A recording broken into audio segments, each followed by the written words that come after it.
Yeah, so these tickets, I could not believe the price, right? So they charge an adult price for Paw Patrol Live. They charge an adult price for your kid. So 2 tickets, £125 or something it is at the Birmingham. Value. Pure value right there. Scandalous. Let us know what's the worst thing you've been ripped off on in the comments. You're joining me, the caller, live from the Man Cave. I've not lost the plot yet. I'm only literally that far into a gin and tonic, but there's still time. There's plenty of time. We are happy to be with you this evening. I'm very excited to have 3 illustrious guests with me. So first of all, let me introduce, as ever, joining me from the South Coast. He's going to be at the game, apparently, tomorrow. John, how are you, sir? I still think something is going to go wrong, but apparently there is a ticket waiting for me. The accountant has sorted it out. Apparently, yeah, but Diver rung up his butler, and his butler sent it to the wrong address. It sent it to the wrong residence, didn't they? So I don't know how that's going to work out. Is he having like some minion courier it to London for it? No, I think he's got it now. I think he's got it. Well, he has. He sent me a picture. It's for Phillies game. Okay. I mean, Paw Patrol, I'd rather be at the Phillies game than Paw Patrol, the musical, with my 3-year-old daughter, if I'm being really honest, and paying £120 for it. But yeah. There was a few Spurs games in the 90s. Good news is Stevie's in the chat, so maybe we can just like banter him all night long.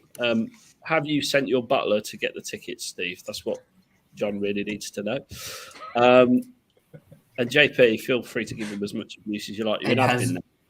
It has absolutely nothing to do with you, Stevie, I can assure you. Anyway, next up we have our Aussie who's still scarred from getting Jermaine Defoe's goals from the last time. It's JP. How are you, mate? Good day. What time is it there? 6:10 in the morning now. Doing well. I'm all pumped for Paw Patrol this afternoon, so couldn't be a better day. So you're going this afternoon to Paw Patrol? Well, this afternoon's an exaggeration. I think it starts at 10 a.m, so it's a full-on morning for me. But I'm significantly more excited about it now that I know that I didn't pay as much as you have. So it's a win. Yeah. I mean, I think we just get fleeced for everything in Britain. Like, it's that expensive now. I have to ration the heating in the man cave, because we are impoverished in this godforsaken island. But at least we've got football. You've just got Aussie rules football, haven't you? So, Well, we do have the A-League, but that's a different thing altogether. What league? Yeah, well. Anyway, moving on. Finally, to bring some decorum and to bring down our average age, it's our resident student, James, who looks a bit like Lemmy tonight. Thank you. Rocking the Motorhead and the Cronenberg. You all right? Yeah, I'm good. Always lovely to be on as ever. I do go through my beer quite a lot quicker when I'm on though, so obviously thinking about Spurs is not good for your health. But thanks for having me on as ever. Lovely to be here. That's all right. We're more than happy to have you. But first of all, the most important business, I believe it's already been brought up in the comments. Let us know what you're drinking at home. John, as it's traditional to get drunk and talk bollocks on Friday evenings in the UK, what are you drinking tonight? I've gone for Gordon's pink gin this evening, just to be a bit different. A bit fruity. Very fruity. Very massive. Bit fruity. Has it going down all right, is it? I mean, I was disappointed with Gordon's pink gin because it's not really pink. It's just the bottle that's pink, isn't it? No. No, the bottle's clear. Is it? Yeah, the bottle's clear. I'll take it my green screen. See, in my hand. There you go. You've been ripped off, caller. Someone's just like emptied a bottle of Gordon's on you. Can I just say, I would not be seen dead drinking Gordon's. Was the bottle slightly warm, caller? I think I might know what it was. You what? Was the bottle slightly warm when you got it? Was it yellow? Very slightly yellow. Oh dear. We're going to talk about all things tonight. We're going to talk about Spurs. We're going to look at a Brentford preview. We're going to talk about alcohol. But most importantly, we're going to solve the puzzle that's on my mind this week the most is how do you like your chocolate from the fridge or at room temperature? I think this is a very important topic of conversation. There's a quick poll there that you can see the final result. How many people took that? 128 people from the fridge. The vast majority. I mean, that's more than the last election win for the Conservatives, and they're a bunch of tossers. That is a convincing win from the fridge. So let us know how you like it. Are you a weirdo and like it at room temperature, or are you a nice person and like it from the fridge? Lovely room temperature. Fridge is winning out in the comments already. Fridge all day long. All day. Someone needs to clip this up so I can show my wife. And by the way, just on this basis, I have just finished the marathon that is Batman. It's 3 hours long. I had to split it into 3 parts. I'll tell you all about it if you want to know. Just let us know in the comments. Other than that, we're going to talk football. But what? So you're drinking gin. James, you're drinking Kronenberg. I've got some gin. JP, you're drinking? I'm drinking a dose of the morning. It's probably a little bit too early to start downing the alcohol. Yeah. That's not the attitude. It's the evening there. Like, come on. Look at that. Fair enough. 41 people watching already. Thanks very much for watching the Cheese Room. We love you. Thanks for supporting us. Please support us a little bit more by hitting that like button. Do think about sending us a super chat during the show. And, of course, our channel members are in the chat. I've seen Steve. I've seen Paul Muir. I'm sure there are more of you in here. Let it be known if you are. But you do unlock custom emoji with that, and obviously priority over shout out. So do consider investing wisely and supporting the Cheese Room. Let's talk about the game. So Brentford 5:30 Saturday kickoff, Sky Sports. John, any team news? Yeah, it looks like we are good apart from the already injured players. So only Matthew Doherty, as Conte called him, Skippy and Tanganga are out. Everyone else seems to be fit to go, which is good news. I haven't really picked up much on Brentford's side, I think. But I don't know. Do you think Sess might start? Let's go James on that. Sess. Oh, no. I think it'll be Reggie and Royal. I don't think Sess will start. Okay. JP? I'll counter you on that. Oh, yeah, I reckon Sess will start, and I think he'll invert Reggie. I think Royal was that bad on the weekend that he has to. Yeah, it's an interesting question, to be fair, because can any of our left back players play right back? I don't know. Sess played against Morecambe that second half, didn't he? He did all right. Yeah. When they switched both of them. Yeah. I prefer to put Reggie at right back just because I think from a defensive end, I'd rather Sess be more comfortable, and Reggie can probably do it, but we'll see. Invariably, Royal will still get the nod. And I think Royal gets the nod by default because he's right-footed at the moment, and I don't think he wants to experiment with Lucas or Bernfine there. Yeah, that's just I don't know. I think everyone wants to see a change because I think everyone's got a bit of Royale with cheese annoyance at the moment. So we shall see. We shall see what happens. I mean, that would be the only change, wouldn't you say, James? Yeah, probably. I mean, it's boring watching the same 11 every week, even if you're winning, right? It's nice to see some variation. Maybe I'm just weird like that, but there is basically no room for variation with the squad. Let's be honest, right? It's going to be the same 11. Yeah, that's false. He's not going to do that. He's not going to do that. It's too much to play for. If our season was over, or if we were guaranteed, third or fourth or whatever, with like 5 games to go, maybe he'd do something weird like that. But Conte won't do that. It's too much to play for. He won't risk it. He'll play the same 11 as he did last week. I'm inclined to agree with you. I think he will play the same 11 as last week, much as though it may frustrate some. Right, their form. Have we got their form, John? Brentford are pretty tidy, if I remember rightly. So, okay, so going back to February, patchy. Then they signed Christian Eriksen. Right.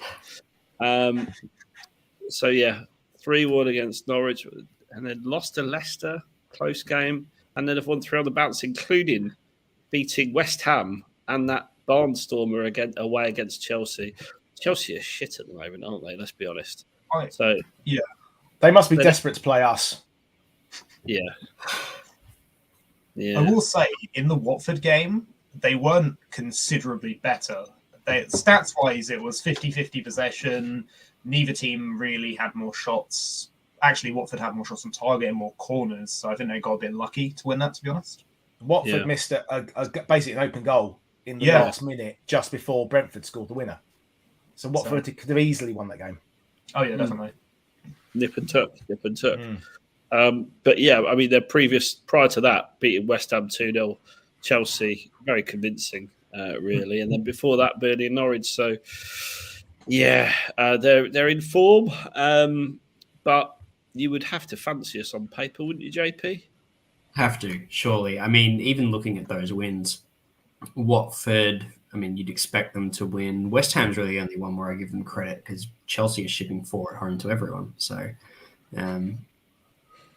surely their luck's about to run out, right? Well, fingers crossed. The West Ham game was on the back of a Europa League game, wasn't it? I think. Yeah, as we know, that teams always struggle on those Sundays after Thursdays.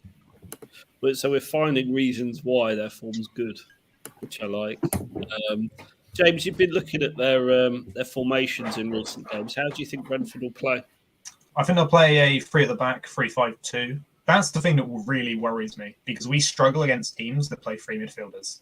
Yeah. Typically, they'll play a back 4 if Ruselev, their right wing back, isn't fit. He's kind of their Doherty. He's young, he's Danish, he's quite good going forward. Yeah, seeing that formation, Ajer plays as a right back. He's not really a right back, he's a centre back. So when Ruselev hasn't been fit, they've played Ajer on the right side of a back 4. But as Ruselev is fit, to my knowledge, he'll play as a wing back along with Rico Henry. And it'll probably be the same midfield they played against Chelsea, Eriksen, Nordgaard and Janlet, to my knowledge. The only other players they have out is one of their backup centre-backs and Canos. He's one of their Spanish wingers, which kind of rules them out playing a 4-3-3 anyway, just because they haven't got the wide players to do so. So I imagine this will basically be their lineup, if I'm honest, against us. 5-3-2, yeah? Yeah, so, some variation of this, effectively, or 3-5-2, 5-3-2, same thing, basically, isn't it? I would guess this is what they'll play, unless there's some injury I don't know about that's just cropped up. But as recently as this morning when I looked, all their other starters are fit, so I guess it would be similar to that. I think that's the smart formation to play against us as well, because it requires our right wing backs and our left wing back to get really far up the pitch to draw their wing backs out. And if we're talking about Royale and Reggie, I don't know how much delivery they're going to be able to give us, and they don't fill you with confidence to beat either of Henry or Roslev. Well, that's what really worries me. We struggle against teams that play 3 midfielders. I don't know how we're going to cope with their 3 midfielders. And their wing-backs are decent, to be honest. I think I really rate Rico Henry. He's a classic FIFA player, actually. Ruselev looks decent going forward from what I've seen of him. Obviously, I don't watch every minute of every Brentford game, but I've seen a few, and he looks all right. And Royale, I don't know, man. We don't get that much out of our wing backs, with the exception of, I think, Doherty's improved a lot lately. We don't get tons out of them, right? And if we're a man down in midfield, we're going to really struggle to keep the ball, I think, actually, which worries me, especially considering Brentford. They do press quite a lot. So I'm a little bit worried about that structurally. Yeah, just on that, John, obviously Brighton were really well organised and well set up against us. How do you see Brentford setting up? I mean, I see a comment from Adrian there in the chat saying Brentford are nowhere as good as Brighton. Are they? They're at home, which will always help. I think they'll be organised. But to go to Chelsea, I know we joke about Chelsea, aren't playing well at the moment. To go there and literally smash them off the park. I don't think they were brilliant first half, but they had a little spell second half, didn't they? Where they were just able to keep hitting Chelsea on the counter-attack. So I think they probably will try and be compact when we've got the ball and make it difficult for us, because we know we can't break teams down. Our best skill is getting a bit of space and playing it over the top and trying to break them down. And teams, unsurprisingly, have worked it out that a low block against Spurs is going to cause them problems. That's been the same pre-Conte, wasn't it? I mean, it has been for a long time, yes. For a long time, for years. I mean, it's not just Spurs either, is it? It's any good team, basically. Well, I was looking at this, and if you think about the teams that are going for 4th, I'll just put the table up. So us, Arsenal, Man United, West Ham, and Wolves, all of 5 teams are happy for the opposition to come at them because then they can break them down. Arsenal, people say Arsenal didn't play well on Wednesday. Well, ultimately, they scored 4 goals pretty much on the counter, didn't they? And just defended well. And that's, what United play that way, or they're not defending very well at times. West Ham, we know, are very good at that. Wolves have made a living out of that since they came up. And it's what we've done pretty much since Jose came in. Obviously, we can play possession football, but that is really we are strongest when we're able to counter-attack. So we need Brentford to come at us. But like James says, what worries me is, again, like with Brighton, is that 3 in midfield. We don't always seem to adapt. Conte doesn't seem to change it if it's not working.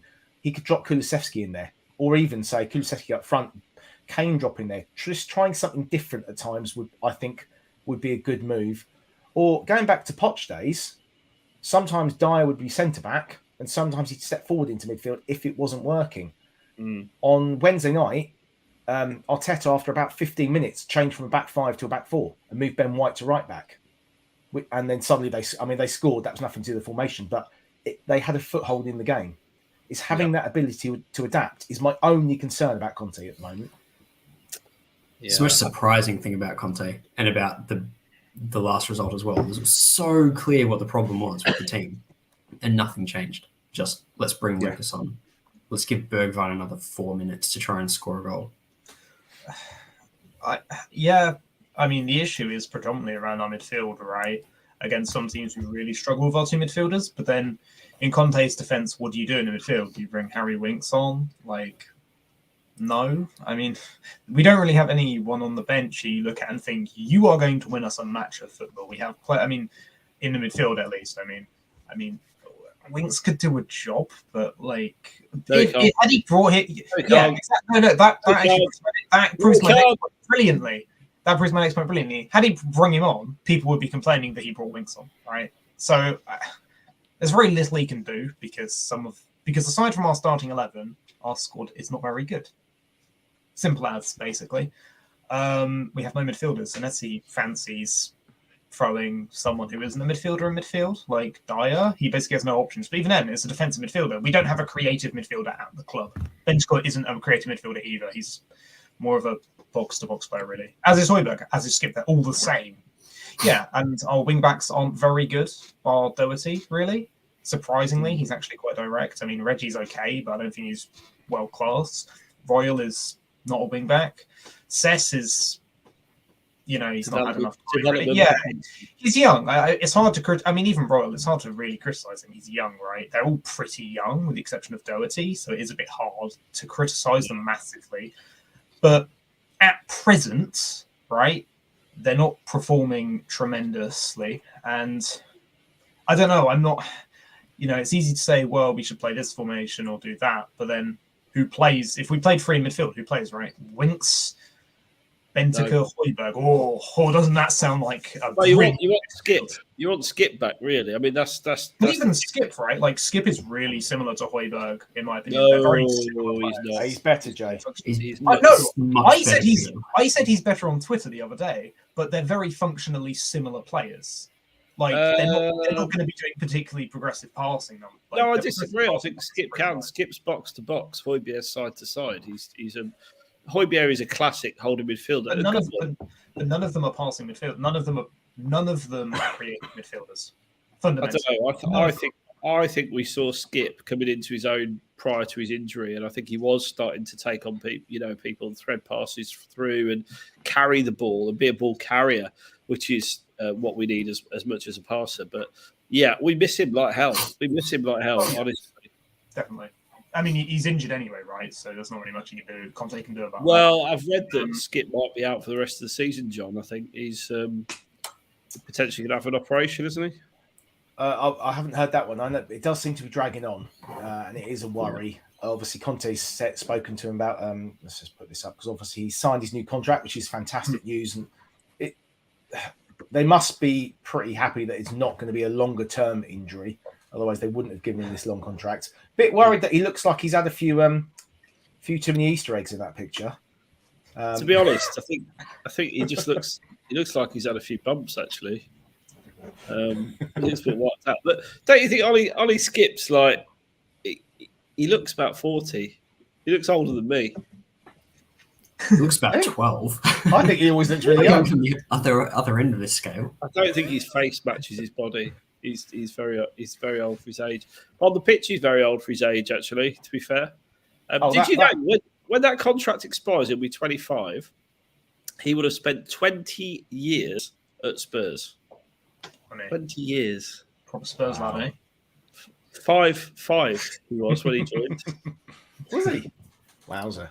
5 years old. Unbelievable. And a boy. And he will actually be Spurs captain one day. I'm convinced of it. I mean, I picked up that lad when he was young. When he was here we go. Marked him out for greatness when he's in the under-18s. He's a fantastic player.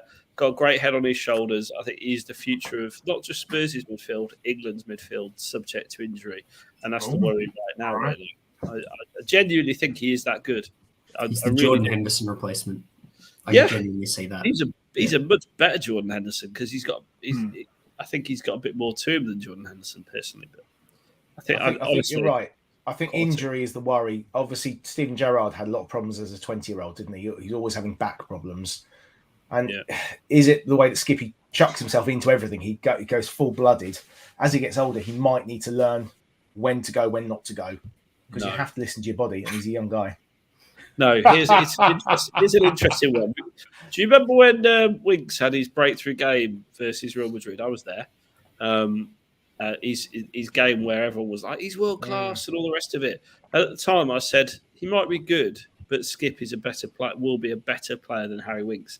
Little did I realise, if I'm honest, how much better he would be than Winks. Like in terms of Winks' fall and Skipp's rise, it's And look, I absolutely agree with Trevor. He is legit going to be a legend for us, honestly. He will be. I think he's a superb player. He bossed it in the Norwich team that got promoted. He was their best player last season. Yeah. And he was our best player for most of this season, if I'm being really honest, all the way through. And Conte loves him. And Conte loves him. And Jose Mourinho marked him out as a future captain. So yeah, I can definitely. Jose knows his onions. He might be a bit past it tactically, but he knows a player. James, I can certainly see him and Bentancur being a formidable midfield partnership in the years going forward. If we can sign a better, more creative player go above them, because I still don't think either of them are that player. But as a midfield, destroyer box to box partnership, I think those two will be brilliant. They will be brilliant, but I'd rather see us play three midfield, if I'm honest. Well, me too. But then I would prefer we played a 4-3-3 and played Cruyffian football every week, but that's not going to happen, is it? So, No, but I think Conte's preferred formation, and we covered this with Fabrizio Romano when we had him on in January, was that he will go for three midfielders ultimately. He just can't do it right now because of what's at his disposal. Because he didn't want the midfielders we had that have been shipped out, and he doesn't trust Harry Winks, basically. So it'll be interesting to see what happens when Skipp does become fit, and it'll be even more interesting to see what happens when we have the summer transfer window, because I'm pretty sure midfield will be a priority position for us. Yeah. Well, getting back to the game, Christian Eriksen is going to be the person that obviously we're going to be linked with most of the summer, I would imagine, talking about the midfield. How do you think he's going to play on tomorrow? It's going to be a pretty emotional comeback for him, isn't it, John? Oh, definitely. And, we'll just be praying he has a stinker and doesn't put one of his free kicks in top corner. Maybe, hopefully, all these corners will get headed out by Harry at the near post. But knowing our luck, it will probably just go in the top corner, as you said to us earlier on WhatsApp. Yeah. But he's playing well. I mean, I got this quote from Conte. He said, I see at Brentford, they are playing sometimes a 3-5-2, sometimes a 3-4-3. And in the 3-5-2, he was doing the same things he did with Inter by being their playmaker. But when you have a player with great availability to improve themselves and put themselves at the service of the team, it's easier for a manager. Christian is one of these types of players. I don't remember once that he complained when he was on the bench. A top player, a top person in every moment. And, pretty high compliment. I know you're not going to slag a player off just before you play the team, but you can tell Conte does like him, and he was very much a fixture in that Inter team for probably the last 10 games or so. He came on, didn't he, as sub in the Milan derby, and didn't he score a winner? Yeah, in the last minute, and then once they realised to play him in midfield and not as a number 10, he was the fixture because he ran the game. Yeah, he was quality. Look, Eriksen's one of my favourite players of all time for us. I thought he was just brilliant in our best years. I did obviously put that as a who would you rather have, Pete Dembele or Pete Eriksen in your team if you can only choose one? For me, the answer would be Pete Eriksen, because I just think he's a slightly better player, gives you something different. I think they're both like absolute brilliant players. Dembele could ghost past people like they're not there and recover the ball, but Eriksen's just got that goal scoring ability that Dembele never really had. And such a, I think if you look at his stats, he runs so much, Eriksen. Like, he's not the kind of player you would think puts in the graft, but he does a lot of it quietly and takes up great positions all the time. He's such an intelligent player. I'd love us to get him back, refreshed and rejuvenated. Having said that, I was more than happy when we got rid of him because he had literally not given up, but I think he was disinterested. But James, what are you going to say? I mean, I think most of the team at that point had kind of given up, right? Like the Champions League run and probably the emotional impact of that kind of took its toll on the entire squad, right? So I think most of the players had given up by that point. So that's not necessarily the biggest knock against Eriksen if we're playing to all of them. But all the players played terribly in the last period of time. I mean, Harry Kane isn't suddenly a terrible player because he wasn't brilliant in that spell, is he? In regards to Dembele Eriksen, Dembele has the more unique skill set. I think the only midfielder who ever outperformed him in terms of successful dribbles as a central midfielder was Bonaventura at AC Milan, but he was really more of a wide player. So he was basically the best central midfielder in regards to dribbling in all of Europe, probably all of the world, right?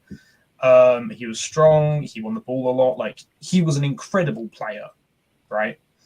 But Eriksen under Conte, peak Eriksen would be like Pirlo under Conte. He would be the Danish Pirlo, and I mean that without any hyperbole. I mean that sincerely.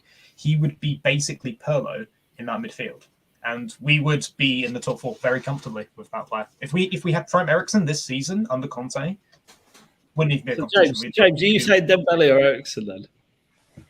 I'm saying under Conte, Eriksen. That wasn't the question. Well, it is because we're talking about Spurs at the current, and our manager at the moment is Antonio Conte. If I was Spurs manager, who would I want? Dembele, because Eriksen is there are players like Eriksen, but I'm not Spurs manager, and I never will be. So, Eriksen. John, Eriksen or Dembele? Well, as I responded to your tweet, I said without Dembele, Eriksen wasn't the level he would have been. So I would go for Dembele. Yeah, but that's just a cop-out. No, it's not. It is. No, Dembele made Eriksen a better player. Doesn't so matter. I would take. I mean, I love Eriksen, and I was on this show a few months ago, and we talked about him coming back, and I said I didn't want him back because I was worried about his heart condition. Clearly, it looks like that's proven he'll be okay. I would take him back in the summer, 100%. But if you're asking me between the two, I think Dembele. Peak Dembele was unbelievable. Okay. It's just a shame with Dembele. We saw that peak very, very rarely. JP? Yeah. I'm in the Eriksen camp. I think we were terrible over those 18 months because we lost Dembele, but also Eriksen's head was gone.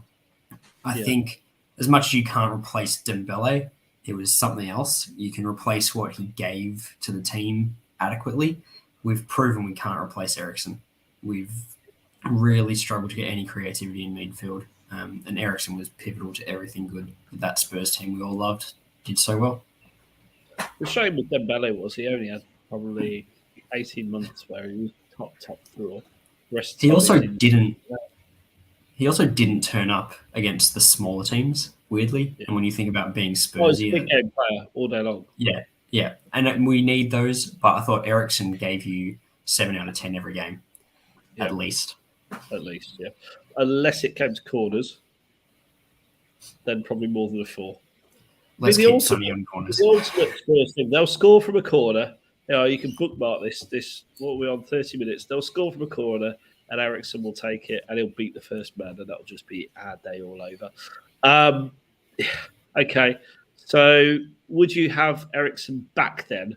Sort of similar question, John. You'd have him back now. I've already said yes. Yeah, 100%. You're happy that his health issues are not an issue. Well, it appears to be all fine, doesn't it? And he's been working pretty hard for Brentford. Obviously, he'll have regular medicals and everything, but yeah, he seems to be good. So I'll definitely take him back next season. JP? I'd take him back. I'd probably sit him on the bench, though. Interesting stat. Which player in the Spurs team have more expected goals and assists this season than Christian Eriksen? I think the comments, we already know the answer, so the comments need to answer that question. Yeah. Answers in the comments. What's Put the that in. question, There's JP? which Spurs players have more expected goals and assists this season than Christian Eriksen? Was it And players or player? Players, and I'll make it easy for you. I don't want to hear about Son, Kane, and Kulusevski. There you go. Super easy. Work it out.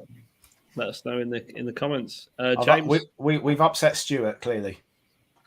Oh, he does look very upset. It's okay, Stuart. James? Would I take Eriksen back? Yes, because name me a player of his quality in the midfield we could get for the same price as him. The price, of course, being nothing for free, or his contract, right? Can you name a player that's available on a free with the same quality as him? I mean, I can name one, but he's not. There's a lot. There's a midfielder. lot of Dybala. Yeah, but want to come to Spurs? Yeah, Well, that's he an might unknown. sign a new contract. He might sign a new contract with Juve, or go to City maybe. I mean, I would love him back, right? Because we need a player like that. I would actually like 2 players like that because you. I'd like to see him with the Conte, to be honest, because I mean, him and Conte obviously get on. He's loved at Spurs. He's secretly a Spurs boy at heart. We all know he is. In regards to his fitness, I mean, I'm not a doctor, but doctors have clearly said that he's fit enough to play. So I'm going to trust their opinion because, again, I don't have a medical degree.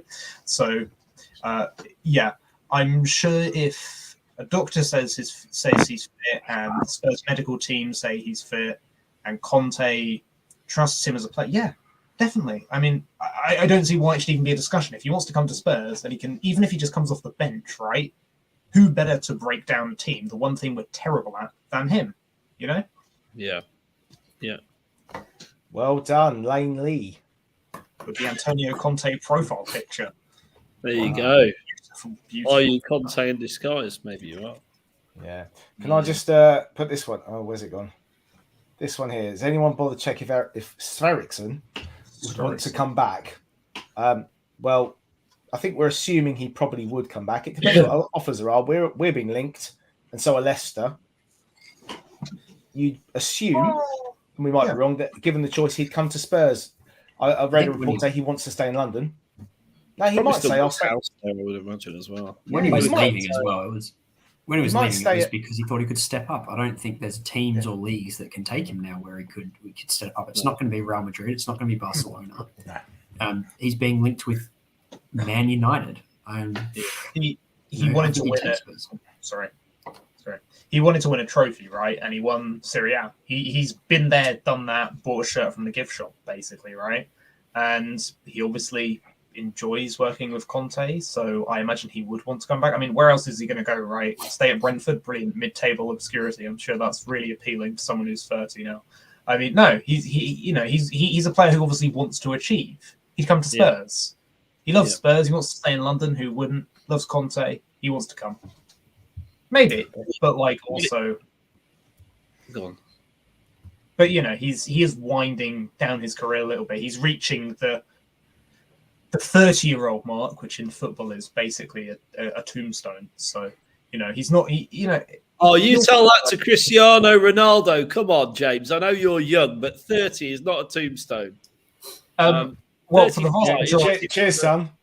For the vast majority of players, it is you were never a professional football player, were you? So that's a different conversation. Far from it.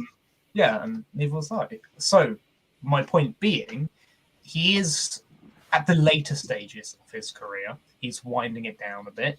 So yeah, I mean, if he plays a few less games, so be it. But when he first arrived at Inter, he didn't play that much, right? It took a while for him to start getting regular game time at Inter. So I don't particularly see the problem. And judging by Conte's comments, Eriksen didn't come up and start complaining about that. So, I'm sure it'd be fine. 100 people watching the broadcast and only 31 likes. So please do hit. It is scandalous, isn't it? Please do hit the like button. It costs you literally nothing. It takes a second. He's kicked himself out. Never mind. Okay. Subscribe, leave a comment. Yeah, absolutely. So, I was going to say good evening to HG in the comments. I'm back. But, he's back. Oh, there we go. Oh, no. Hold on. There we go. That's better. I don't know what happened. I just left. But, there's no tombstone on 30, number one. In football. No. Yeah. It depends on the player. I was moaning about the lack of people hitting the like button when I got disconnected momentarily. So, whichever gremlin did that, stop it. Can I comment to Stuart? Okay. Why not both Eriksen and Bale? Why not both of them? I mean, Bale. I love Bale. I'm Welsh. I would love him to come back to Spurs, even if it's just a couple of fixtures. But realistically, Bale's probably only going to play another year of football max. I can't see him playing much beyond that. Whereas Eriksen could probably play another couple seasons. I joke a bit about 30 being a tombstone, but you know what I mean. We're going to have a lot of fixtures next season, right? We're going to have Europe, whether it be Europa, Champions League, whatever. We're going to have fixtures next season. We're going to have cup competitions, those early stages of the cups. It doesn't hurt to have a player like Gareth Bale or Eriksen, perhaps, or if Eriksen's being rested, someone else, to play those games so our squad doesn't play too many fixtures. Because ultimately, that's a lot of what gets players like Harry Kane injured, just fatigue. It doesn't hurt to have both of those players in the squad. So, Paul Muir, suggesting we get Jan back if we're going to get Eriksen. I can tell you, Jan, because I did the birthdays, Jan is 35 this weekend. Now, I think we probably... He has been facetious. We did get rid of him too early. We thought his legs had gone, but in fact, he was having a lot of after effects from the concussion, wasn't he? But that ship has definitely sailed. I think Eriksen is proving in the Premier League this season that he is still quality. That's why we're suggesting get him. Eriksen's at his peak footballing years. 30 is a peak from a midfielder. Absolute peak, regardless of what James says. It's a bit if Eriksen had not played for Spurs previously, and he's available on a free, and he's a player Conte's worked with before, we're going to try and sign him. So I think in Conte and Paratici's head, it'll be a conversation they're having. Yeah, 100%. It's a no-brainer. And you lose very little, do you? Because his wages versus a big transfer fee and that, it doesn't really make sense, to be honest. Okay. Well, what's your predictions then? Let's have some match predictions. Let's have your predictions at home. Do drop them in the comments. We'll read them. We'll get through them. John, let's talk yours first. So predictions. How's the game going to go? Well, in the Patreon, I've gone for the old reverse psychology and said that Brentford would win. But I'm going to hope for a 2-1 Spurs win. Okay. JP? I'm going to go the same. I think we're going to get a real nail-biter, but we'll just scrape through. Okay. What's the score going to be? 2-1. 2-1. Okay. And James? I think it's going to be difficult for us. They're going to play a formation, which always tests us, and we're without Doherty, which is going to be a bit rough. I think it's going to be, and we're away at a team on good form, right? I think it will probably be 1-1. The only reason why I think we might snatch a win is because the response from losing to Brighton from Conte will probably be quite significant. And especially Arsenal beating Chelsea will hopefully kick a bit of fire into the team. Yeah. So if we were going to win, I would say it'd be 2-1. But I have this weird feeling we're going to draw. This horrible feeling we're going to draw 1-0. Okay. That's optimism for you. I'm going to go for a 3-1 win. I think we've got more than enough capability to do that. And I hope that Eriksen has a great game, but not that great. Let's get through some of these. So 2-1 Spurs, it'll be nervy. Jack says 3-3. All right. HG resident. I mean, he called it right last weekend with us losing. So Brentford 0, Spurs 1. Brentford is his second team as well. Well, it is. He's like the Queen. He's got tons of teams. He'll hate that analogy as well. Cameron 0-1 Spurs. Michael 3-2 Spurs. Yeah. 3-1 Spurs. Oh, Dean. Brentford 2 Spurs 1. Stuart thinks Harry Kane's going to score a couple of goals. Adrian saying 3-1. You're with me, Adrian. That probably means I'll be wrong, or you'll be wrong. So yes, there's Dave, ever the optimist Dave. God love him. Brentford 2, Spurs 1. It's Enix's fault. It will 100% be Enix's fault that we lost, of course. Yeah, even though I don't think they've kicked the ball. But I've been umming and ahhing over this one as well all week, whether I want a draw out of that game or United to win. And I think I'm going to say United win. A draw. Got to be a draw, isn't it? Because they're both a threat still. All of a sudden United win, they'll think they're back in it, get their tails up a bit. I just think a draw's a perfect result. It's only a point, isn't it?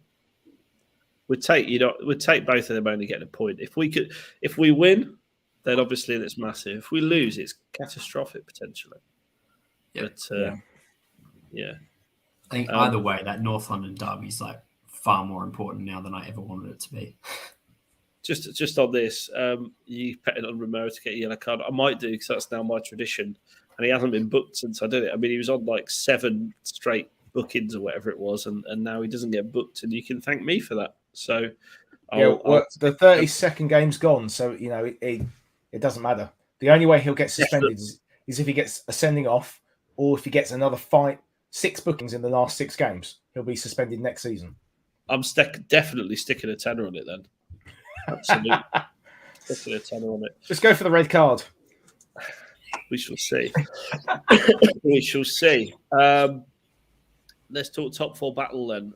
So after the unfortunate Gooners win at the Bridge on Wednesday, I thought it was 3-2. I didn't realise till today when I looked at the results it was 4-2. I turned it off at 3-2, got very annoyed. It's all down to goal difference right now. And luckily, thanks to that purple patch of scoring loads of goals, we're on plus 18. But when you look at these fixtures, do they favour us or do they favour Arsenal, JP?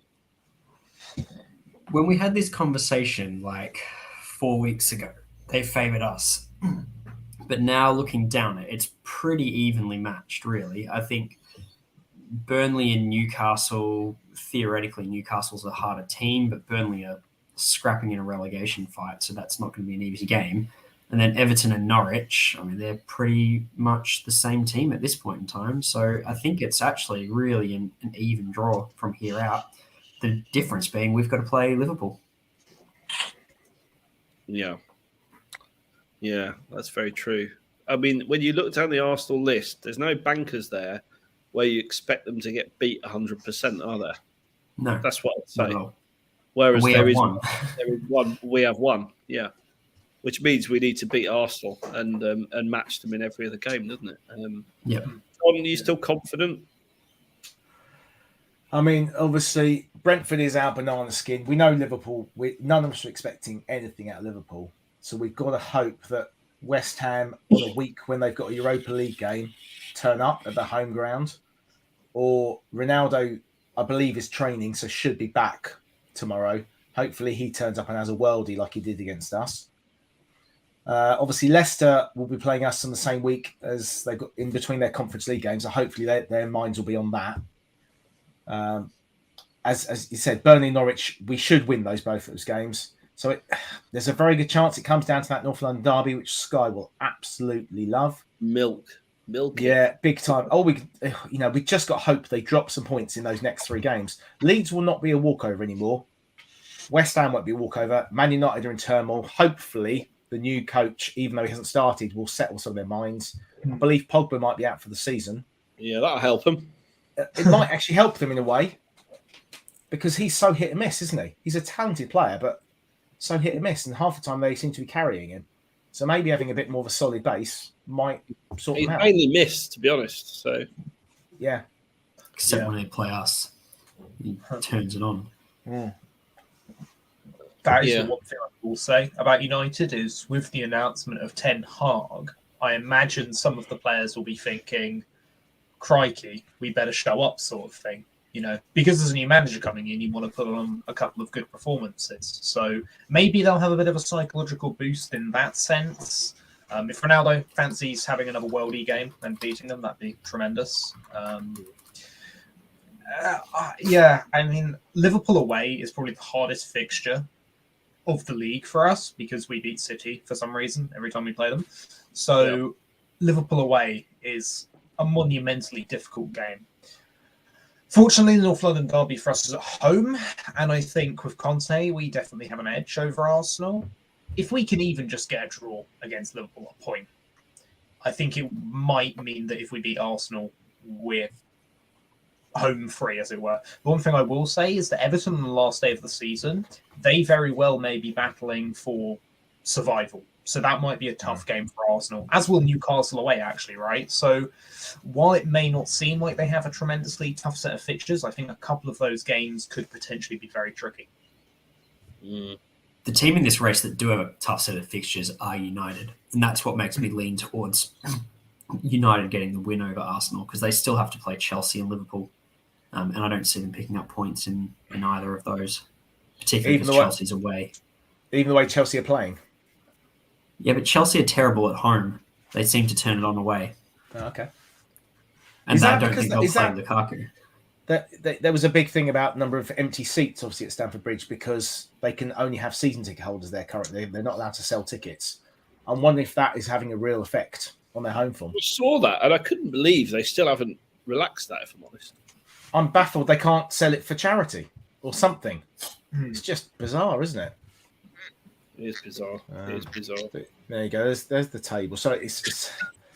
I don't think West Ham and Man United can realistically get that full space. They'd have to win all 5 games. And with West Ham being in Europe, I can't see that happening. Yeah. United, the way they've been playing. But football's a funny game, isn't it? Teams can just turn it around sometimes. And maybe United will have this.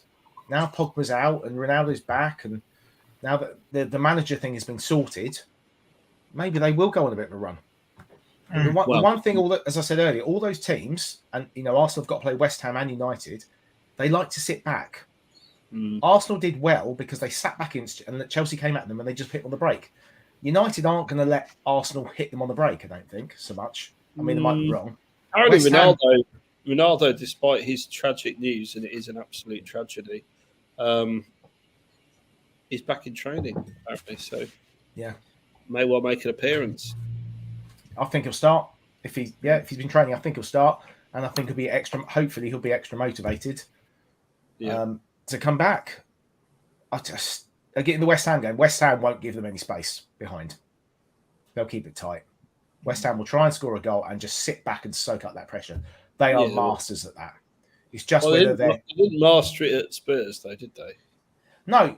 I mean, that was after playing 2 hours of a very emotional Europa League game. We got lucky there with the timing, didn't we? Yeah, but haven't they got Europa before the Arsenal one? They've got the first leg, haven't they? Which I think is at home. So that will just be the 90 minutes. I mean, that West Ham are like us. They've got a fairly thin squad. I hope you're right, HG. Yeah. I hope so. I really hope so. Beautiful things you love to see. The things you'd love to see, yeah. Ten Hag in the Europa Conference League. I bet they'd be very excited for that. I mean, there's a good shot. Yeah, it's been between them and West Ham, isn't it? Unless West Ham win the Europa. Yeah, well, yeah. Wolves are they actually have a game in hand over West Ham United if they win. Wolves could well sneak in. And Wolves do have a tough run in. Looking at that. Wolves have got Burnley away, which won't be easy now. Burnley seem to have turned it around since second Dyche, which has surprised us all. They've got Brighton at home. Well, they've played one game. One game. Okay. And it was Southampton who are Jekyll and Hyde. So, Wolves have got Burnley away, Brighton at home, Chelsea away. Well, that's 3 points Wolves then, isn't it, JP? Yep. Norwich at home, which they'll win. And their last game's Liverpool. And Liverpool might need to win that because they're in the title hunt. So Wolves haven't got an easy run by any stretch of the imagination either. This could go all sorts of ways. We all hope, HG. We all hope. We'll hope that, but, is it realistic? Can they thrash them in the German leg in Germany and just really destroy their confidence? Yeah, that'd be nice. Yeah. I'd love West Ham to end up with Europa Conference as the only, competition they can get into. That would be good, wouldn't it? It would suit them down to the ground as well, really. Although we still need West Ham to take some points off the Goons, so if they could just really manage that. Draw will do. Draws are fine, really. I mean, wins and losses. Wins are the only thing that count. Loss and a draw, it's almost neither in nor there in this situation. I mean, we've got to win games. Got to get points on the board. At the end of the day, it's still in our hands. We're still ahead on goal difference on the table. We've still got the same number of games. Yeah, we've got the same number of games to play. Yeah, it's an extra point. We win the games we're supposed to win. Like, I think if we get 12, 14 points out of the rest of the season, that's probably enough. The question is, have Spurs got the bottle? I saw Dave Harris mentioning it earlier in the chat, as he loves to be Mr. Nora Negative. But the question is, has this Spurs team... What was that? My alarm going off on my phone. I don't know why, actually. Why have you got an alarm for 10 o'clock at night? It's a good question. Yeah. And with that music, put the bins out. The bins I do like to be beside the seaside. All right. Do you want to come down here? I'd love a holiday, to be honest. I'd settle for Butlins right now, quite frankly. Yeah. Did I really just say that? God, I'm getting desperate. Yeah. Anyway, I tweeted out about Rashford. You've got the tweet here somewhere, John.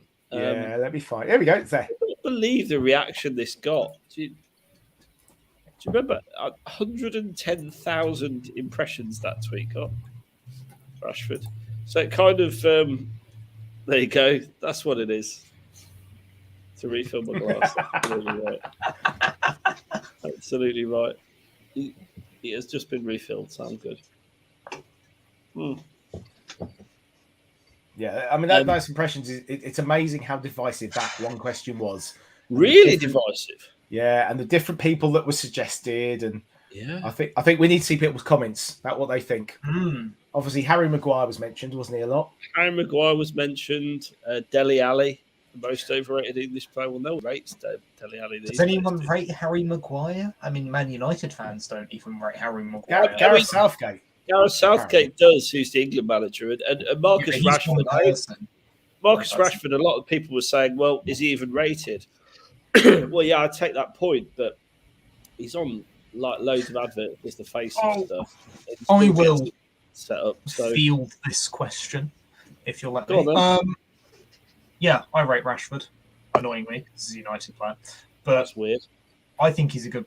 Oh no, just being like objective about football, right? You know, we're all football fans as well as Spurs fans, right? Okay, so we can be a bit objective about it if we want to be. I think he's a good player. I mean, he was injured for a while. He's played an obscene quantity of football. He's done some stuff off the pitch, right, as well. I mean, it's got to have taken some degree of psychological and physical toll on him, right? I agree, actually. I think Raheem Sterling's pretty overrated. I mean, I could score goals for Man City if Kevin De Bruyne was crossing the ball to an open net for me 10 times a game. I'd score goals. Maybe. Anyone would. No, anyone would. I mean, look, if you had perfect crosses multiple times a game, I mean, I'm not having this. Sterling is a much better player than Marcus Rashford. Yes, I agree. He is. Well, what are you talking about then? I'm saying he's overrated. I'm saying he's a very good winger, but I don't think he's world class. I don't think either of them are. I think England's only world class player is Harry Kane.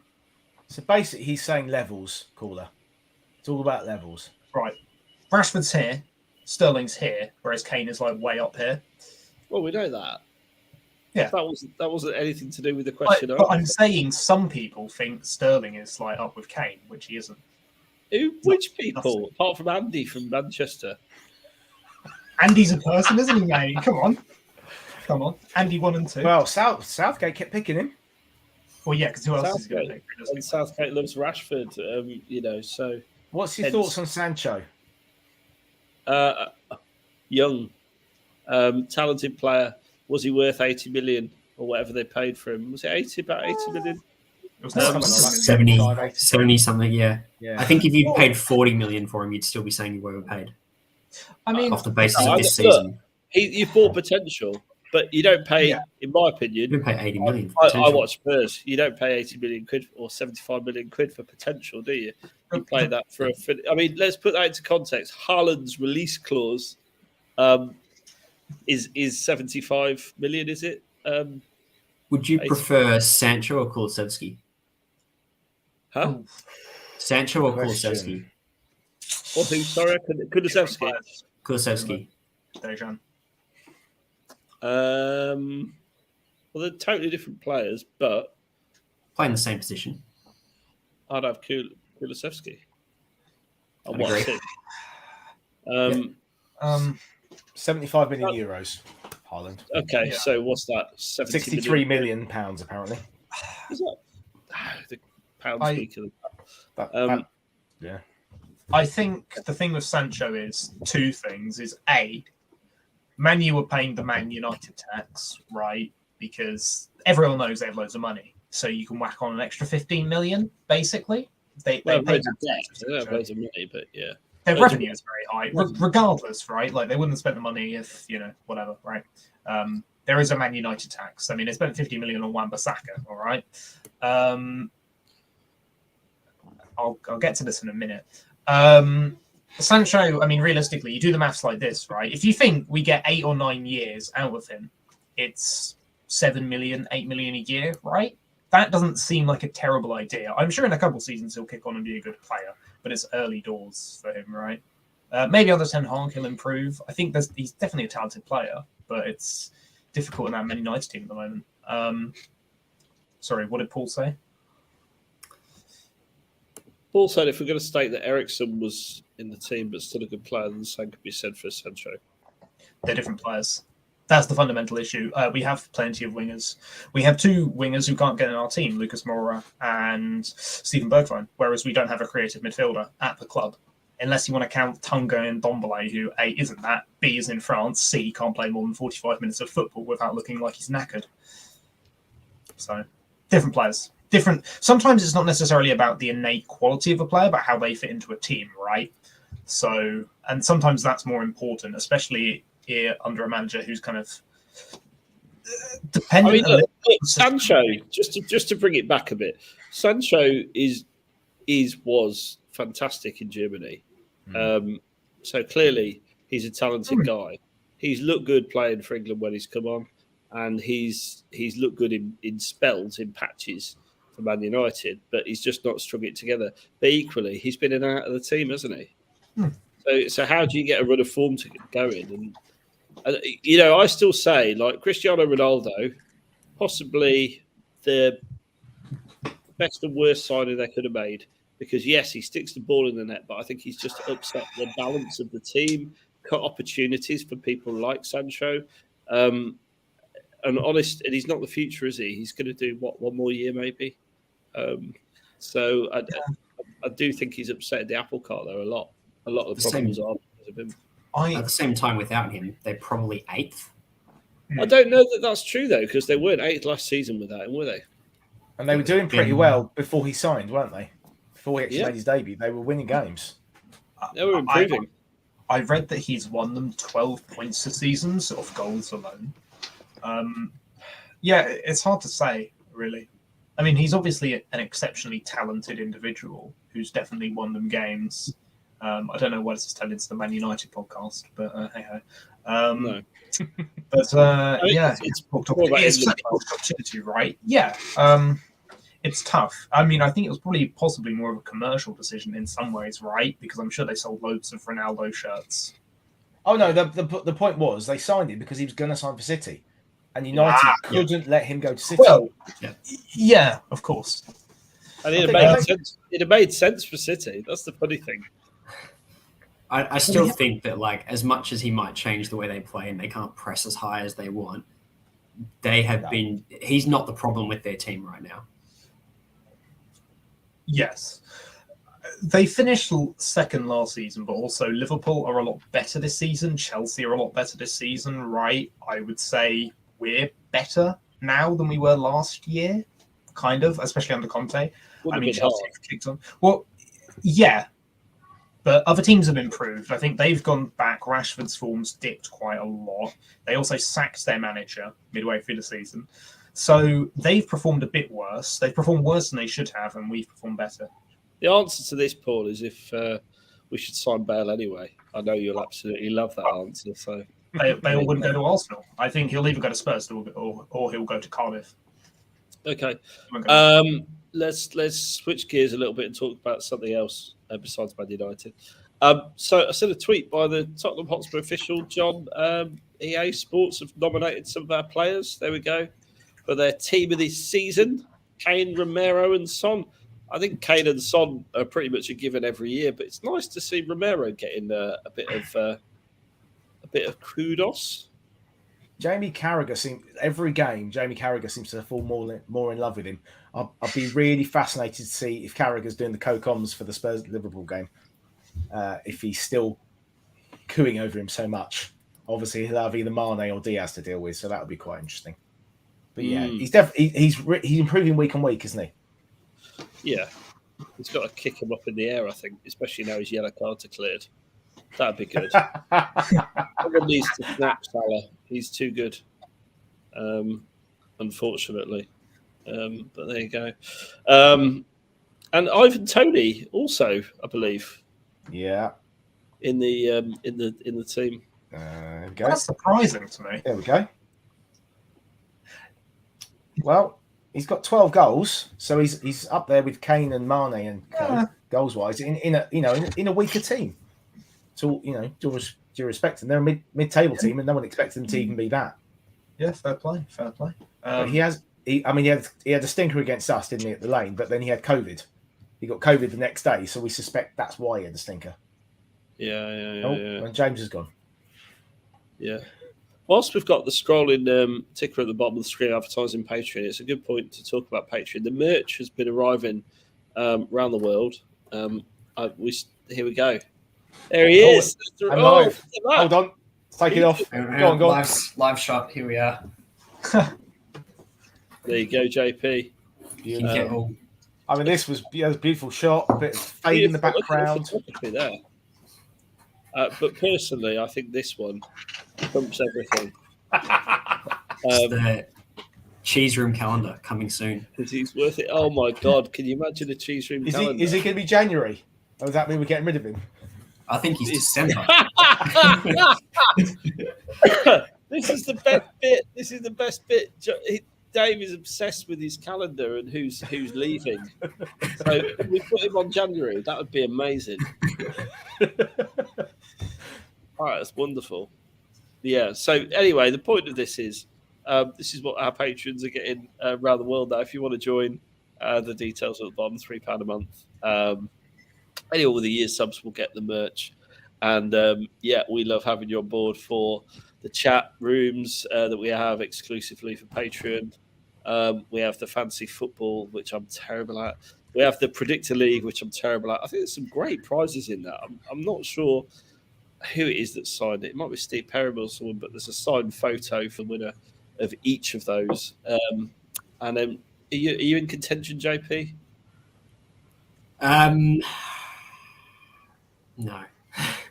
I thought you were going to say that. Yeah, I'm miles off. I don't even think I've made a prediction for. No, you've got 17 points, and Keith's got 363, so you're a bit off the way. I have just seen though, Brendan's finally done it. My Faces in the Crowd is available on Patreon. Yes, I reminded him today. So okay. Yeah. Which we recorded last week. Of course, exclusive content as well.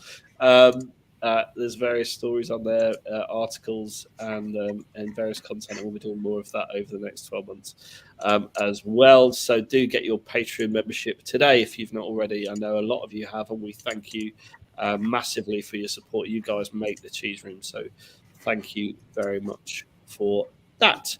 Right. Let's talk about something different. Let's talk about the rumours today of Conte going to PSG. How much of a meltdown did you have, James, when you heard this? And while you discussed that, I'm just going for a comfort break. All right. I didn't because it's. Am I allowed to swear? Yes or no? I don't think we've sworn yet, have we? So no, let's keep it PG. All right. I think it's nonsense, basically. Well said. That's my opinion. Pochettino's still there. He's been speaking about signing a new contract at PSG. Whether he does or doesn't, I don't know. I must say, I don't think Zidane will go to PSG. He's from Marseille. He's a Marseille boy. Going to PSG as a Marseille boy is like going to Tottenham if you're an Arsenal lad. Like that's not going to happen. That's nonsense as well. Yeah, he's not going to go to PSG. He wouldn't have signed up to Tottenham to just go to PSG 6 months later. Is the bottom line.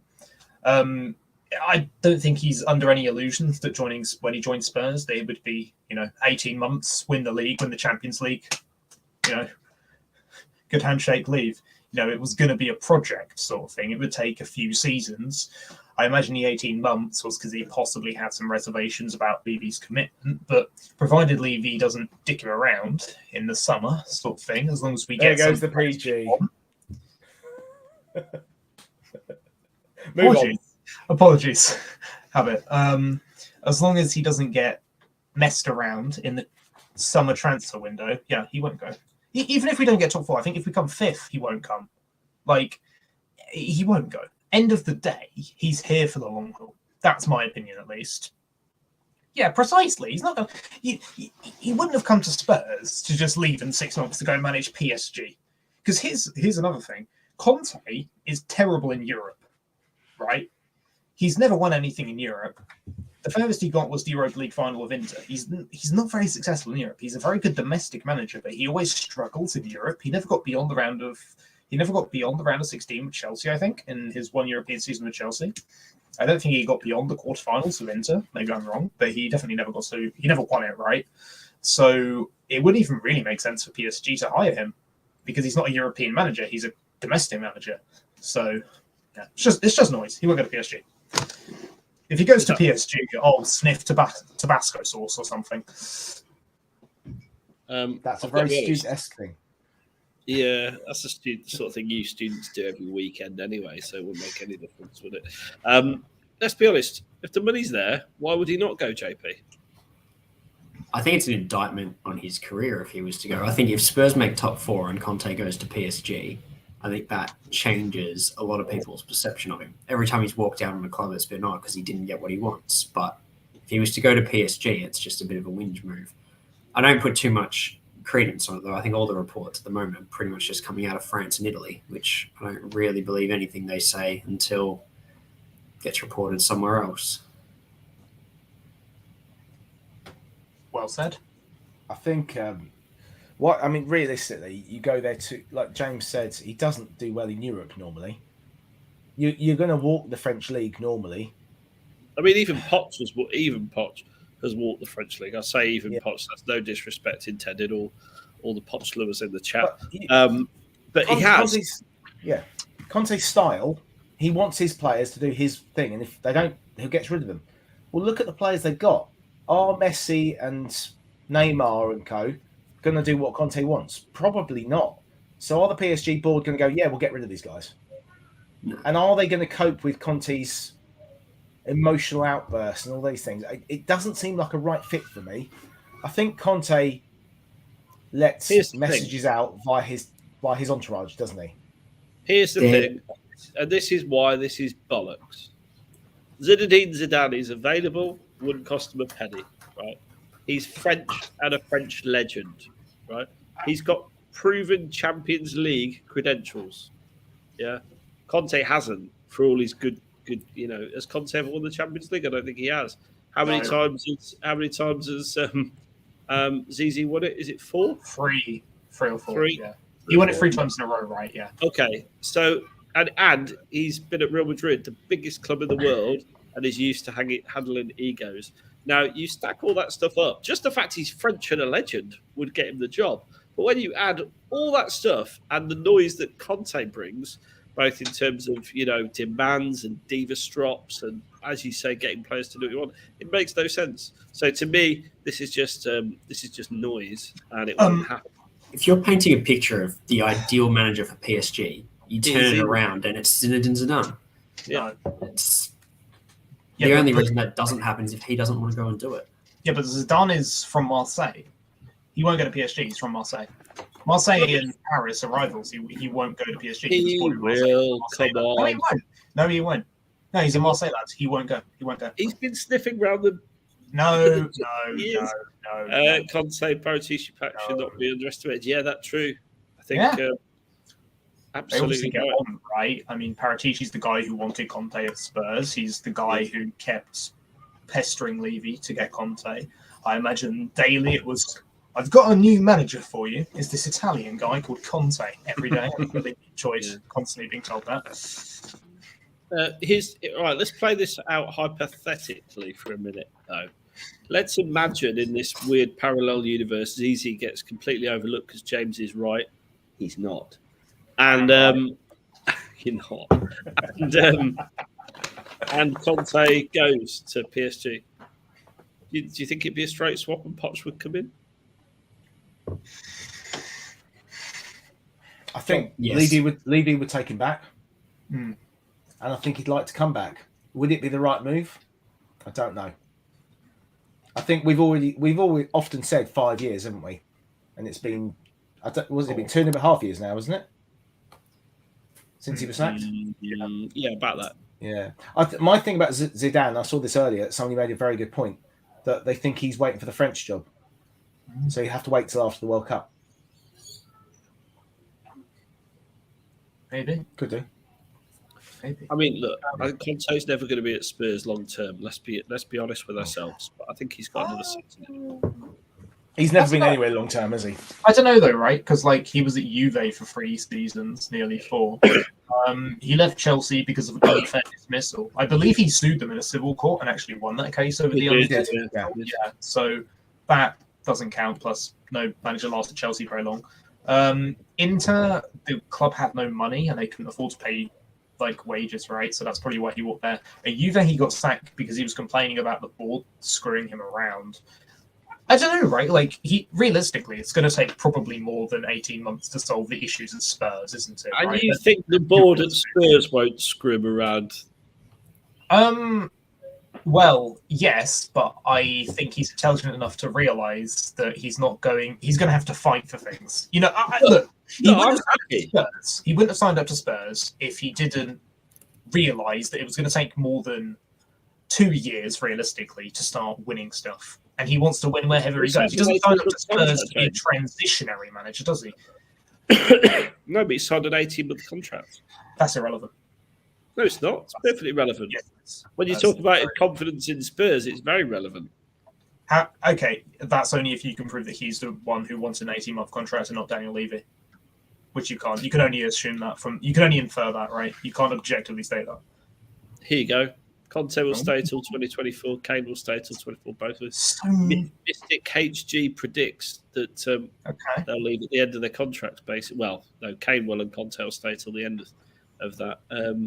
Not sure. I think Kane's going to stay for all time. To be honest, yeah, he is immortal. He is eternal. Harry Kane is eternal. He is Spurs. We will bury him at Spurs. He is forever Spurs. That's the reality. I think maybe he'll be a Spurs coach one day. I think probably, possibly. I think he'll go to the NFL before then. But I read something the other day suggesting that people are quite confident that Conte will sign an extension this summer. Maybe this man, Mr. Matt Hayes, can give us info. He's the man with all the knowledge. Good evening, Matt. Good evening, Matt. Yeah, I mean, look, Conte, I believe, will be there all of next season, regardless. I don't think there's anything in these rumours apart from people joining dots up and coming up with the wrong answer. I think Zizi will absolutely be the next manager of PSG, and Pochettino will return to Spurs, but at what point? That's open for debate. Maybe at the end of Conte's reign, but I think Conte's reign's got at least another 12 months in it. And hopefully we'll go full tilt for something. He needs a full season.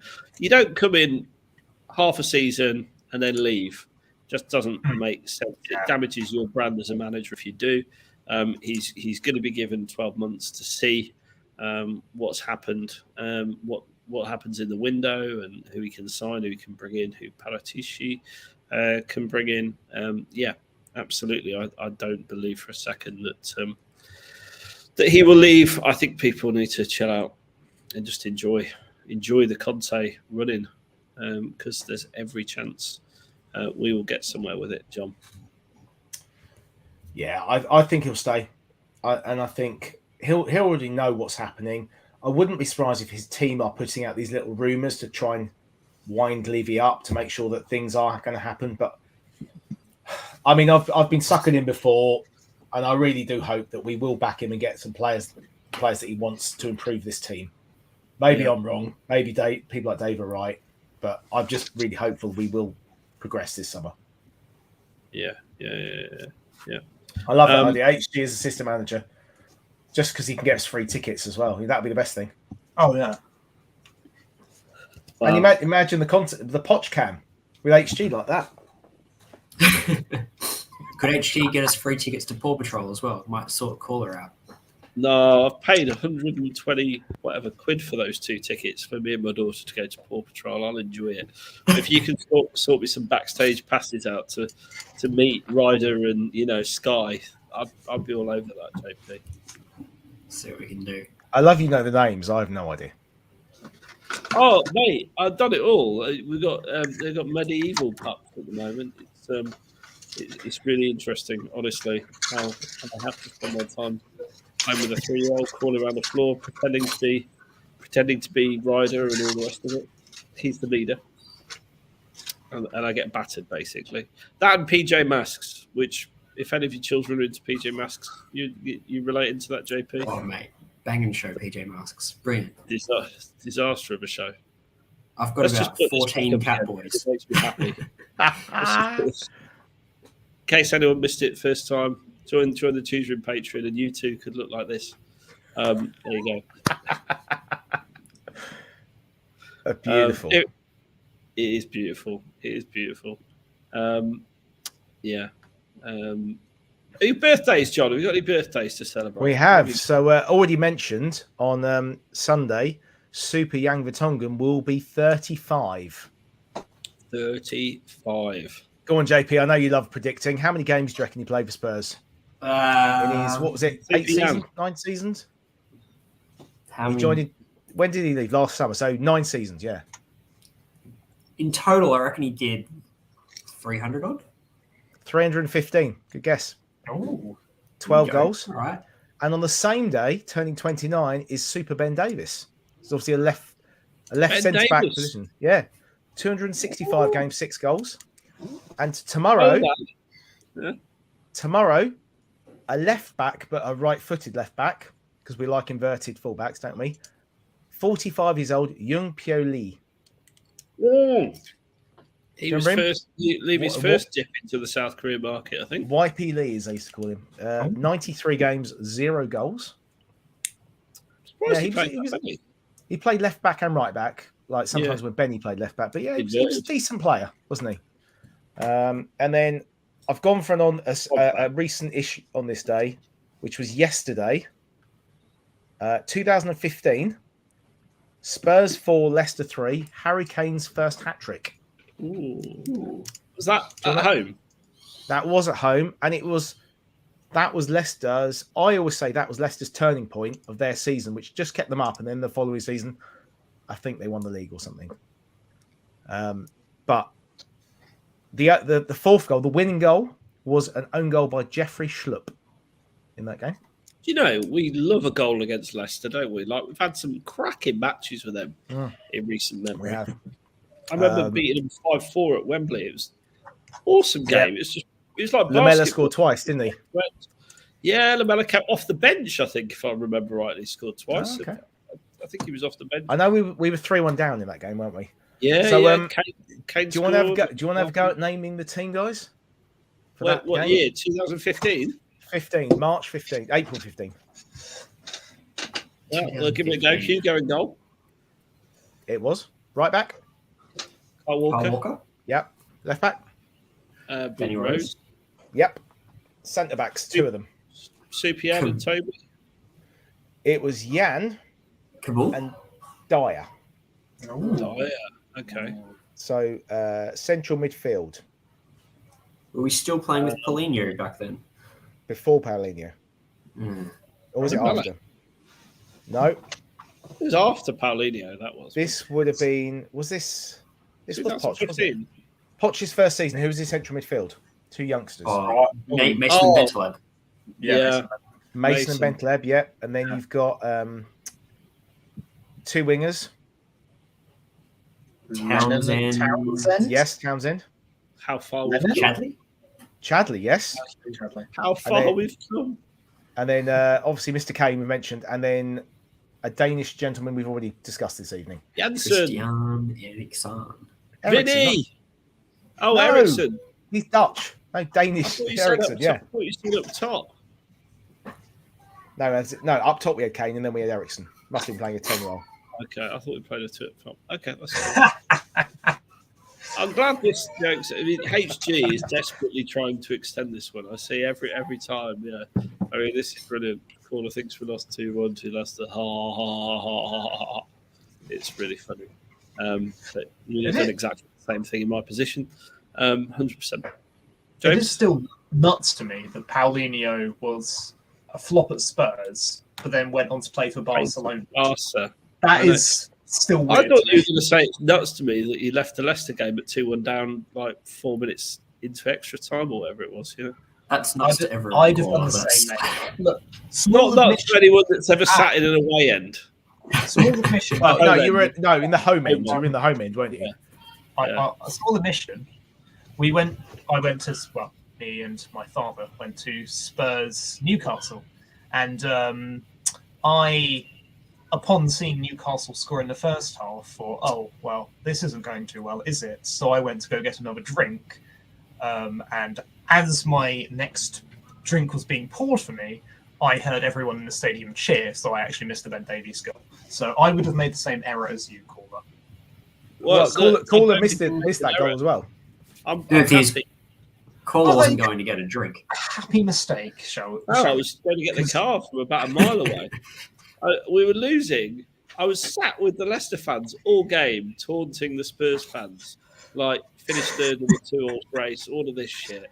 Like, we're playing turgid football. And then all of a sudden, Bergwijn has the game of his, gets possessed by Maradona and suddenly turns up, which he never has done before. No one saw that coming. And more to the point, even if I was in, I'd have got my head kicked in because there's no way I could contain myself scoring 2 goals in 2 minutes or whatever it was. So I saved myself a trip to A&E. I'm happy with that decision. Patriotic duty. I'm happy. Got no issue with it. I think it's right. We won. Do you know what? If it happened again, I'd do it again. 3 points, enough said. Would you sit in that Leicester end again? No. Right. It wasn't the fact that I was in the Leicester end. Like if I was with my mate who's a Leicester fan who saw me the ticket, he thought it would be hilarious to put me right next to the Spurs fans. Right, which it wasn't because you just get dickheads there, absolute dickheads. So if I went again and I couldn't get a Spurs ticket and I had to have a Leicester ticket, I'd sit like further around. I wouldn't sit near the Spurs fans because it was getting a bit tasty. Yeah, I bet. Difficult to sit on your hands and bite your tongue when you've got all these knobhead Leicester people around you. There you go. That's what I'm saying. That's what I'm saying, John. Okay, fair enough. Shall we discuss this? Yeah. Well, I mean, this is quality. So I saw someone say, "Oh, might he sign for Tottenham?" No, is the short answer. There's no way he's signed for Tottenham. But where do you think he's going to go? Where's he going to end up, JP? It has Chelsea or Man United written all over it, doesn't it? Man United, I can see actually. Yeah. I can't see Chelsea. I just don't think they're going to be able to fund it. Yeah, pre-Abramovich sanctions, Chelsea it seemed like the homecoming that he was waiting for. But yeah, I think that Man United are now firmly in the picture. Yeah. Do we think he's a Ten Hag player? That's what I was going to say. I think he's an anyone player, if I'm honest. Yeah. I think he's a fantastic footballer. He's the best English midfielder that I can remember for a long time. I think he's very good on the ball, able to win it, pass, shoot, everything. HG's got this confidence that Chelsea can fund it. I don't think they can.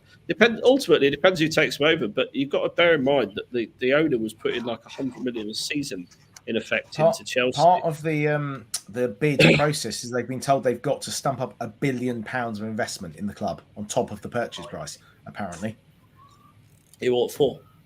I don't know whether that's for stadium or the training ground's top dollar by all accounts. So it'd have to be the stadium, which does need upgrading. Yeah, it's not. But there you go. I did see a comment on this Declan Rice tweet suggesting that is Gary Neville going to take him for a round of golf soon? Well, that'd be nice. At least he'd be consistent, wouldn't he? To discuss his next move and moving on for trophies. That would be.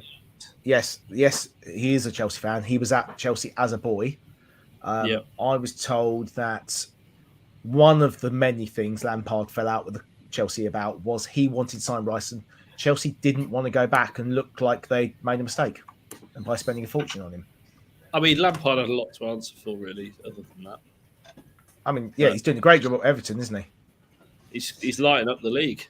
He actually has a better win percentage at Everton than Gerrard does at West Ham. Not West Ham, Aston Villa. Well, really? This is so. Yeah, I believe that.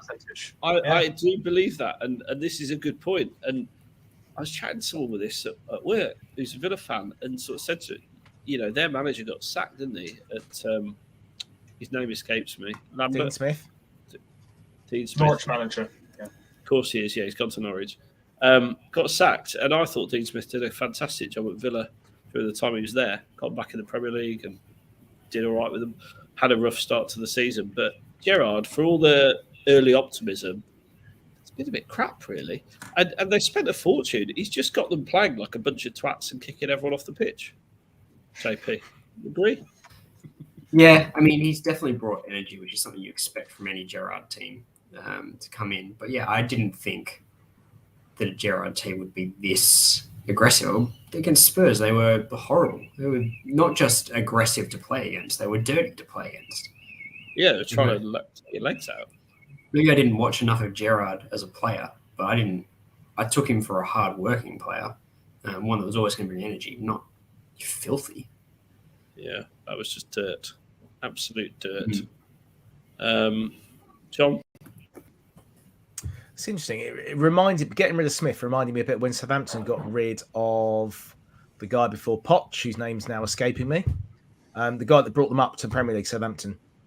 And then Poch came in. I do remember. Nigel Atkins. There you go. Because he was doing an all right job. But obviously, Villa were under a bit of a bad run at that time. And they thought they could get Gerrard. I think Gerrard will do a good job there ultimately. But he's learning it's not as easy. It's not that easy to begin with, going JP's got a nip out. So, JP, thanks for joining us. It's been awesome, guys. Cheers, JP. Catch you later. Enjoy Paw Patrol. I will very much. He comes from the land down under. You better run, you better take cover. Come on, you Spurs. Stay here. See you later. Gerrard Lampard, I wouldn't put him very high, to be honest. Would be my thoughts on that. Lampard's terrible, isn't he? He's just been terrible. He really reminds me, his interviews, of the way Tim Sherwood was with Spurs. Do you remember we got beaten by Chelsea and Liverpool 4-0 that season?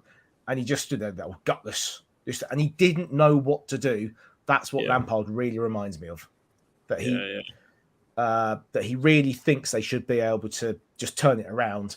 I was listening to the very good Steve Perryman pod that Brendan put together with Paul on YouTube, and obviously on YouTube. And Steve Perryman was talking about Martin Peters, about how he suddenly realised that he wasn't right for coaching because they were doing a crossing session, and the players, he was just saying, you need to do it better, and he suddenly realised, I can't get this message across to them because I can just do it, and that is often the problem for top players. They're just able to do that maneuver, and they can't understand why other players can't do it and how to teach them how to do it. And maybe that's the problem for the likes of Lampard. But then they have much bigger coaching teams these days, so there should be someone who can teach them that. Yeah. But you'd like to think the guy being paid millions of pounds a year to coach them can coach them at a level, Yeah, I mean, obviously they do all the UEFA badges these days, don't they? It's not like they've got bad players though, No, and the Premier League's a very unforgiving league, isn't it? Any team can beat any team on any day. As we saw, Brighton beat us last week. They beat Arsenal. Arsenal go and beat Chelsea. We've beaten City twice this season, unexpectedly.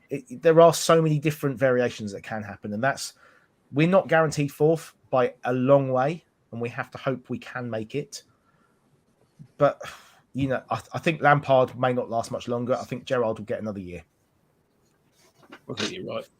Right, we're going to wrap there. Thanks very much for joining us, James. I know you've got important things to do. Like a rock god, Oh, thank you. My handsome good looks give it away, don't they? It's the shades, man. It's the rock shades. What's that light protecting you from the light or something you were saying? Yeah, I have a light on my camera on my monitor, and it's too bright for my eyes because it's a bright light, right? Okay, and otherwise my room is rather dark. Okay, so I have it on full brightness, but that hurts my eyes, so I wear sunglasses to protect myself from the bright light, much akin to going outside when it's sunny. You wear sunglasses to protect your eyes. Also, so you can see me better. I'm making a sacrifice so you can see me better, so you should be grateful. So I thought it was... Is that your car alarm going off, by the way? No, sorry, I don't know whose that is. It's some nutter's car. But I did think to myself, you're just trying to look more rock than ever before. But thanks for joining us. John, you've got the pleasure of this man's company tomorrow. There he is. We might be going to the odd public tavern by the Thames on the way there. Now, just remember, he's on in case he hasn't told you, he's on a keto diet. He doesn't mention that, does he? Doesn't mention it. He doesn't mention that he's on a keto diet. Make sure he's not eating any carbs and he's eating just if he has a burger, you've just got to take the burger out and throw the bun away. Okay, and you can have straight vodka, yeah. I've never heard about that on the keto diet, but he's convinced of it. So I don't see anything wrong with a Coke. Is Steve allowed in the ordinary man's pub? Is he not? Is he not kept to the? He's already sent me he sent me a link for a pub that I think he's expecting us to go to. It looked quite nice. A champagne bar? No, it wasn't a champagne bar. It was just a normal pub, but a nice one because it's by the Thames. You'll have a great time anyway. So enjoy it. Doubt. Think of me. I'll be at work most of the day tomorrow. We'll send you WhatsApps and videos. I'm sure I'll get the full footage and coverage, and hopefully maybe we'll be able to upload something to YouTube while we're there. Absolutely. So, John, thanks again for joining me. We're going to beat Brentford. We're going to finish top four. Of course we are. There's never in doubt. But whatever happens, join us again on Monday where we'll be back 9 p.m. or thereabouts, reviewing the game and talking all things Spurs. So in the meantime, let's beat Brentford and come on you Spurs. Come on you Spurs. Come on you Spurs.